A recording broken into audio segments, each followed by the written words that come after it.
ছোট শিশুর কান্না এবং ভালোবাসার কান্না দুটোই একই জিনিস। দুজনে জানে ব্যথা কোথায়, কিন্তু কাউকে বলতে পারে না। প্রায় এই ভালোবাসা হয় সেই মানুষের সাথে যাকে পাওয়া অসম্ভব।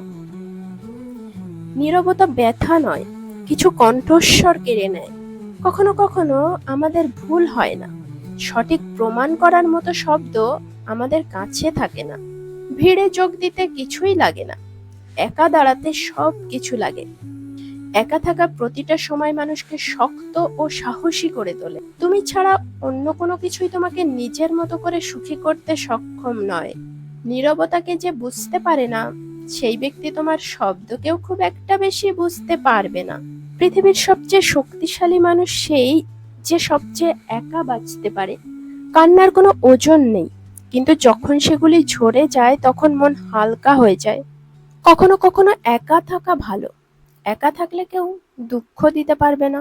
একাকিত্ব মানে হচ্ছে তোমার পাশে সবাই আছে, কিন্তু যাকে তুমি পাশে চাও সে তোমার পাশে নেই। জীবনের সব দুঃখজনক ঘটনাগুলো যদি মনে রাখো, তবে এগোতে পারবে না কোনোদিন।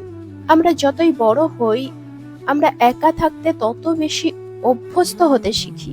মানুষ একাকী থাকতে পারে না, তবে যখন খুব কষ্ট মনে জমে যায়, তখন মানুষ নিজের অজান্তেই অনেক একা হয়ে যায়। কিছু কিছু সময় আমরা ইচ্ছে করে হেরে যাই, শুধুমাত্র প্রিয় মানুষটিকে হাসতে দেখার জন্য।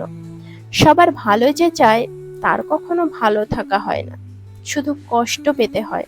চেনা মানুষ যদি পাল্টে যায়, তাহলে পুরো পৃথিবীটাই অচেনা হয়ে যায়।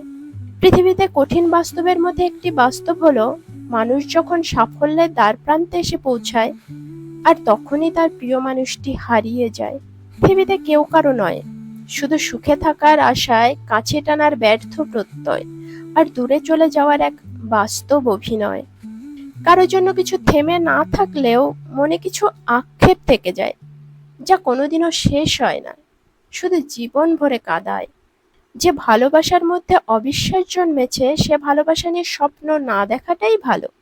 কারণ ভালোবাসা অফুরন্ত আর অবিশ্বাস চিরস্থায়ী। যা অফুরন্ত ভালোবাসাকে কোনো না কোনো দিন ঘুণ ধরাবেই। স্বপ্ন তাকে নিয়েই দেখো যে শুধু স্বপ্ন দেখায় না, বাস্তবায়নও করে। কিন্তু এমন কাউকে নিয়ে স্বপ্ন দেখো না যে স্বপ্ন দেখে নিজেই হারিয়ে যায়। কারোর ছলনার শিকার হওয়া লজ্জার নয়, বরং ছলনা করার পরও তার সাথে থাকাই হলো লজ্জা।